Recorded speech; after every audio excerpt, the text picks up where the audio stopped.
हमारे क्वेश्चन उठाने से भले ही आपकी तरफ से जवाब नहीं आया, भले ही आपने डोमिनेट कर दिया, लेकिन हमने 10 लोग जो खड़े थे उनको ये संदेश दे दिया कि सवाल उठाया जाना चाहिए। ये भी तो हुआ,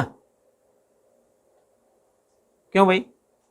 जैसे फेसबुक में मैंने एक लाइन लिखा कि सुजीवन और सार्वजनिक कल्याण हेतु सत्ता से सवाल करना या सत्ता की आलोचना करना एक बौद्धिक धर्म है।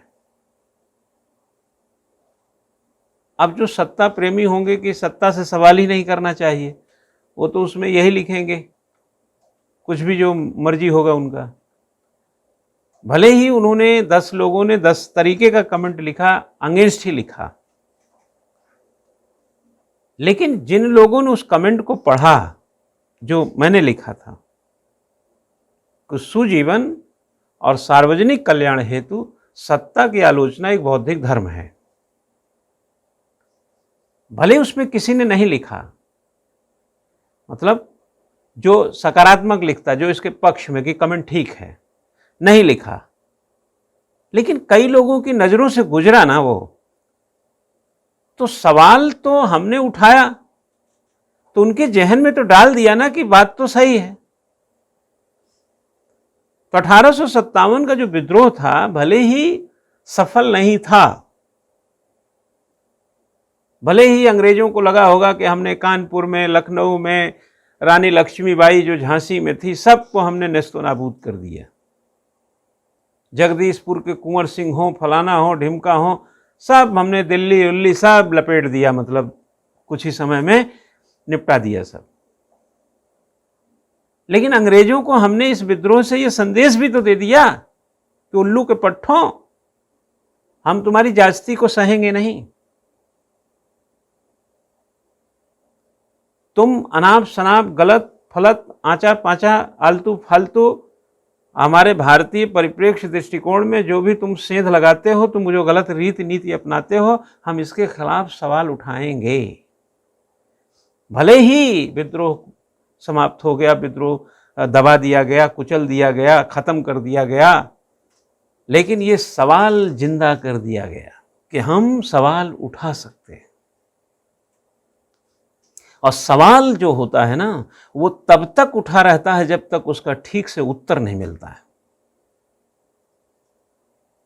और सवाल एक की बात नहीं है। अगर बेटा अपनी पूरी जिंदगी में इस बात का ध्यान रखना, अगर 99 लोग किसी बात का समर्थन करते हैं और केवल एक व्यक्ति उसके खिलाफ बोलता है, खिलाफ बोलता है या समर्थन नहीं करता है, दोनों शब्दों में अंतर आ जाता है। एक होता है कि हम समर्थन नहीं करते हैं, एक होता है हम उसके खिलाफ काम करेंगे।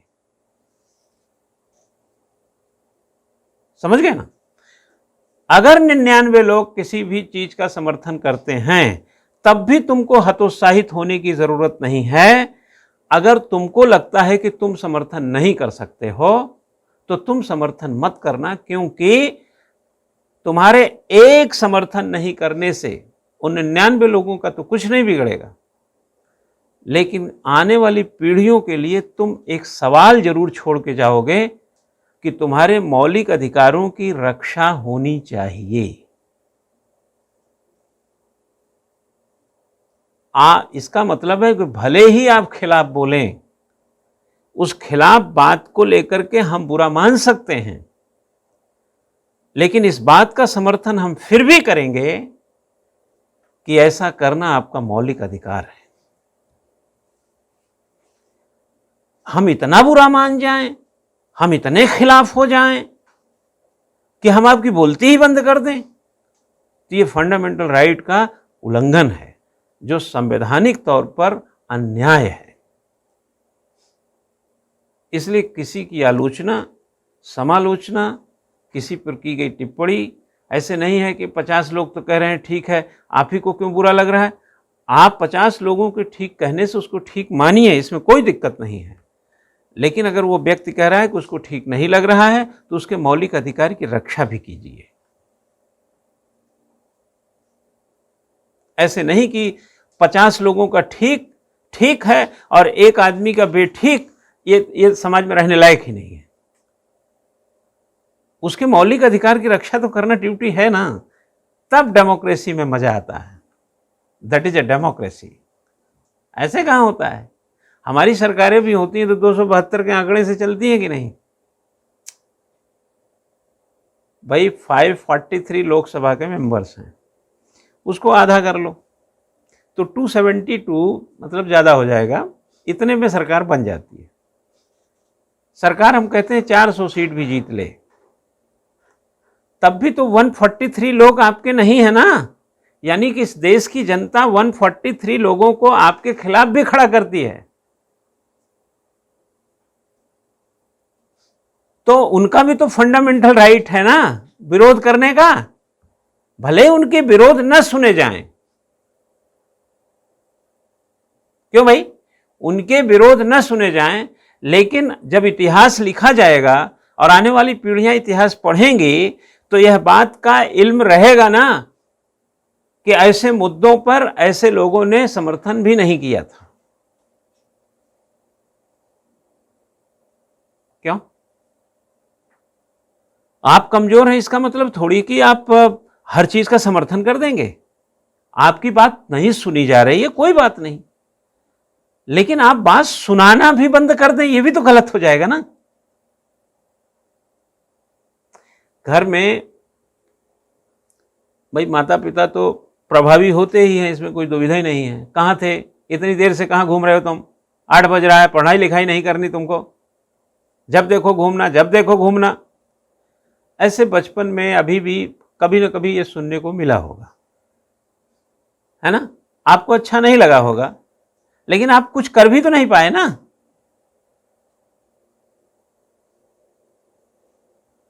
तो चलता रहा ना सब चीज। अच्छा नहीं लगने के बावजूद भी आप घर में बने रहे, पढ़ाई करते रहे, खाते पीते रहे, पानी लाओ पानी भी देते रहे, सब कुछ चलता रहा कि नहीं? तो ये तो चलता रहेगा ना। मान लो हमने कोई चीज बोला, आपको बुरा लगा, फिर भी हम क्लास में रहेंगे, फिर भी आप क्लास में रहेंगे। क्यों भाई? विरोधी भी तो रहता है देश में। जैसे राहुल गांधी हैं, वो कुछ भी सरकार को बोलते हैं, बोलता है ना सरकार को, तो भाई सरकार को उसकी बात अच्छी नहीं लगती है, लेकिन राहुल गांधी को तो अच्छा लगता है ना बोलना। और सरकार को हर चीज अच्छी लगे ऐसे कौन खोज खोज लाता रहेगा? हाँ, बालासोर में रेल दुर्घटना हो गई और हम कह दें कि देश में तो बहुत सारी रेल दुर्घटनाएं होती रहती हैं, कोई हो गया, इसमें सरकार का क्या दोष है? तो ये कौन खोज खोज के लाता रहेगा सरकार को खुश करने के लिए बात? कई मीडिया घराने हैं सरकार को खुश करने के लिए रोजाना शाम को टीवी में बैठे रहते हैं। तो कुछ लोग तो नहीं बोलेंगे ना ऐसे, माना सरकार के खिलाफ भी नहीं बोलेंगे, सरकार को खुश भी नहीं करेंगे, अपनी जिंदगी जिएंगे। कई होंगे कि सवाल भी खड़ा करेंगे, कैसे कैसे यार, आजकल दुनिया भर का इंटरनेट सुविधा, ये वो, ये रूट, वो फलाना, ऐसे कैसे 3-3 ट्रेनें एक साथ लड़ रही हैं? अगर ये सवाल कोई खड़ा भी कर दिया तो उसमें कौन सा जुल्म कर दिया? आप सोचना भी नहीं चाहते हैं कि ये सवाल आए और हम सोचें। हाँ, क्यों? खूब लड़ी मर्दानी, वो तो झांसी वाली रानी थी। कई लोग अंग्रेजों को खुश करने के लिए अंग्रेजों की चाटुकारिता करते थे और कोई अंग्रेजों के खिलाफ बिगुल बजाते थे। माना रानी लक्ष्मीबाई को अंग्रेजों ने समाप्त कर दिया, लेकिन रानी लक्ष्मीबाई समाप्त हुई बताइए? 1857 से लेकर अब तक बताइए वो समाप्त हुई? नहीं समाप्त हुई, क्योंकि चीजें समाप्त होती नहीं हैं, वो तात्कालिक रुकावट बन सकती है। अंग्रेजों ने दुनिया भर का काम किया, दुनिया भर का विद्रोह दबाया, गांधी जी को जेल डाला, असहयोग आंदोलन खत्म हुए, बंगाल विभाजन, जो भी पूरी हिस्ट्री पढ़ेंगे तो आ ही जाएगा सब। लेकिन आफ्टर ऑल क्या ये खत्म हुआ? गांधी जी कहाँ हैं? गांधी जी तो जिंदा हैं विचारों में। शरीर तो नाश्वर है राजू। शरीर तो खत्म हो जाएगी ना। विवेकानंद कहाँ हैं? जिंदा हैं विचारों में। राजा राम मोहन राय, बाल गंगाधर तिलक, भगत सिंह, चंद्रशेखर आजाद, नेताजी सुभाष चंद्र बोस, सब जिंदा हैं विचारों में। किसको किसने देखा बताइए? भारत के जितने 1 अरब 40 करोड़ लोग हैं, सबसे मिले हैं क्या आप? हाँ, अन्ना हजारे से मिले हैं? मिले हैं? गांधी जी से मिले आप? विवेकानंद जी से भेंट हुई आपकी? हुई, विचारों में हुई है। कबीरदास कब के हैं? कालिदास कब के हैं? हाँ, गौतम बुद्ध कब के हैं? महावीर कब के हैं? अशोक महान कब के हैं? चाणक्य कब के हैं? कौटिल्य उसी समय के। जिंदा है सब। कहां? विचारों में। तो बेटा, ये प्रतिशोध हो, उद्गार हो, प्रत्युत्तर हो, आलोचना हो, सवाल हो, खिलाफत हो, ये किस रूप में आते हैं सामने? विचारों के रूप में ही तो प्रस्फुटित होते हैं ना। तो विचार तो आने दो, लोग को तय करेंगे। लोग तय करेंगे ना कि किस विचार को हम अपनाएं। जब आर्टिकल 19(1) आप पढ़ेंगे, अभी नए नवेले हैं, कई चीजें नहीं जान पाएंगे। आर्टिकल 19(1) में स्पीच एंड एक्सप्रेशन लिखा हुआ है। ये फंडामेंटल राइट का दूसरा राइट है। एक राइट टू इक्वलिटी है जो आर्टिकल 14 से 18 के बीच में है, और 19 से 22 के बीच में। तो उसमें स्वतंत्रता का अधिकार, जिसमें कि 19 आर्टिकल 19(1) में स्पीच एंड एक्सप्रेशन की बात कही गई है। जब संविधान सभा की बैठक में इस बात की चर्चा हो रही थी कि स्पीच एंड एक्सप्रेशन को अगर हम इतना मौका दे देंगे तो कल बोलने की आड़ में लोग धर्म प्रचार करेंगे, अपना धर्म प्रचार करेंगे। भाई, ईसाई अपने धर्म का प्रचार करेगा, मुस्लिम अपने धर्म का प्रचार करेंगे। इस तरीके का एक वातावरण न बन जाए, क्योंकि speech and expression that is your fundamental right. But इसी स्पीच एंड एक्सप्रेशन का सहारा लेकर के लोग एक दूसरे के धर्म को कमजोर, अपने को अच्छा, ऐसा भी तो उद्गार व्यक्त कर सकते हैं ना। और हम वो कहेंगे ये तो फंडामेंटल राइट है, हमारा तो राइट। तो संविधान सभा की ये राय बनी कि यह लोगों पे छोड़ दीजिए, आने वाली पीढ़ियों पे छोड़ दीजिए कि इस पर वो क्या सोचते हैं। बट प्रश्न उठा था, और ये आने वाली पीढ़ियां या लोगों पर छोड़ दीजिए कि वो क्या सोचेंगे। आज कोई व्यक्ति मुझे इन्फ्लुएंस करे किसी रिलीजन को लेकर के, धर्म को छोड़ देते हैं, धर्म अच्छी चीज है, रिलीजन की बात करते हैं। धर्म तो होना ही चाहिए, धर्म सबका सही है। माता पिता का धर्म होता है बच्चों की परवरिश करना, अब बच्चों का धर्म है बूढ़े माँ बाप की देखरेख करना, ये धर्म तो ठीक है। रिलीजन की बात करते हैं। डॉक्टर शंकर दयाल शर्मा साहब का नाम सुने हैं कि नहीं? हाँ, डॉक्टर शंकर दयाल शर्मा को नहीं जानते आप लोग? अरे यार, भारत के राष्ट्रपति, उपराष्ट्रपति, फिर राष्ट्रपति। चलो कोई बात नहीं, सुन लो आज से। पहले उपराष्ट्रपति थे, बाद में आर वेंकट रमन साहब के बाद राष्ट्रपति वही बने। डॉक्टर शंकर दयाल शर्मा साहब ने कहा था कि राजनीति धर्म आधारित होनी चाहिए, रिलीजन पर आधारित नहीं। डॉक्टर शंकर दयाल शर्मा साहब ने क्या कहा कि राजनीति धर्म पर आधारित होनी चाहिए, रिलीजन पर नहीं।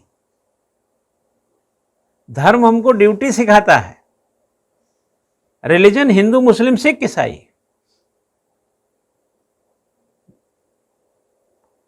तो अगर कोई व्यक्ति आज की तारीख में हमको अपने रिलीजन से इन्फ्लुएंस करे, तो हम विचारवान हो चुके हैं ना कि हम उसके विचारों को कितना एक्सेप्ट कर पाएंगे।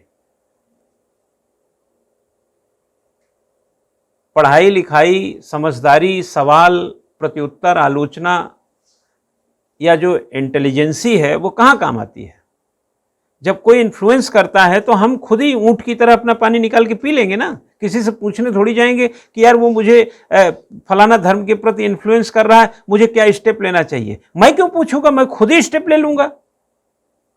तो हमारे संविधानविदों ने जो स्पीच एंड एक्सप्रेशन पे 19(1)(a) के तहत ये जो एक विचार आया उनके मन में कि भाई कल अगर कोई रिलीजन को लेकर के लोग इन्फ्लुएंस करने लगे तब तो स्पीच एंड एक्सप्रेशन के आड़ में इसका नुकसान करने लगेंगे। तो उन्होंने कहा आने वाली पीढ़ियों लोगों पे छोड़ दो इसको। तो आने वाली पीढ़ियां तो आप हैं, हम थे, 50 में संविधान आया, तो हम आप पे छोड़ देते हैं कि अगर कोई किसी रिलीजन को लेकर के इन्फ्लुएंस आपको करता है तो आप क्या निर्णय लेंगे उस पर? अपने धर्म को, अपने रिलीजन के खिलाफ चले जाएंगे, उसके धर्म को, उसके रिलीजन को, धर्म बार बार आ जा रहा है, उसके रिलीजन को आप प्रमोट कर देंगे, क्या करेंगे? ये आप पे छोड़ देते हैं।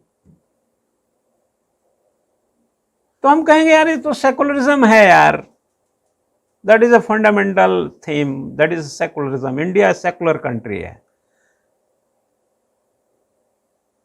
हाँ,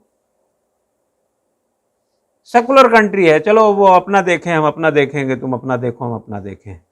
जैसे हम अड़ोस पड़ोस में रहते हैं, तुम्हारे यहाँ तोरी पक रही है, हमारे यहाँ लौकी पक रही है, किसी के यहाँ कटहल बन रहा है तो किसी के यहाँ कुछ और बन रहा है। कौन किसके किचन में झांकने जाता है? सब अपना अपना। इसलिए धर्म, ये रिलीजन क्या हो, निजी मामला, अपना देखो। किसको मंदिर जाना है, किसको मस्जिद जाना है, किसको गिरजाघर जाना है, तुम जानो, तुम्हारा निजी मामला है। हम पढ़े लिखे लोग तो यही कहेंगे। क्योंकि इंडिया सेकुलर कंट्री है, इसलिए सब धर्म जो है सबके निजी मामले हैं। जैसे किचन में पकता हुआ भोजन पड़ोसी का क्या है मुझे नहीं मालूम, वैसे उसके कौन सी घंटी बजाता है, कितनी अगरबत्ती जलाता है, किसको पूजा करता है, हमसे कोई लेना देना नहीं। लेकिन सार्वजनिक कृत्यों में जब इसका फैलाव होता है, विस्तार होता है, तो विवाद बढ़ता है ना। इसलिए जो स्पीच एंड एक्सप्रेशन है वो बहुत ही अल्टीमेट है, बहुत ही कुरेशी के साथ है, बहुत ही दमदार चीज़ है। और हमारे संविधानविदों ने हमको घोल घोल के बड़ी अच्छी अच्छी चीज़ पिलाया हुआ है, बड़ी तंदुरुस्ती दिया है। लेकिन हम इतने गबरू जवान हो गए हैं कि पगला गए हैं।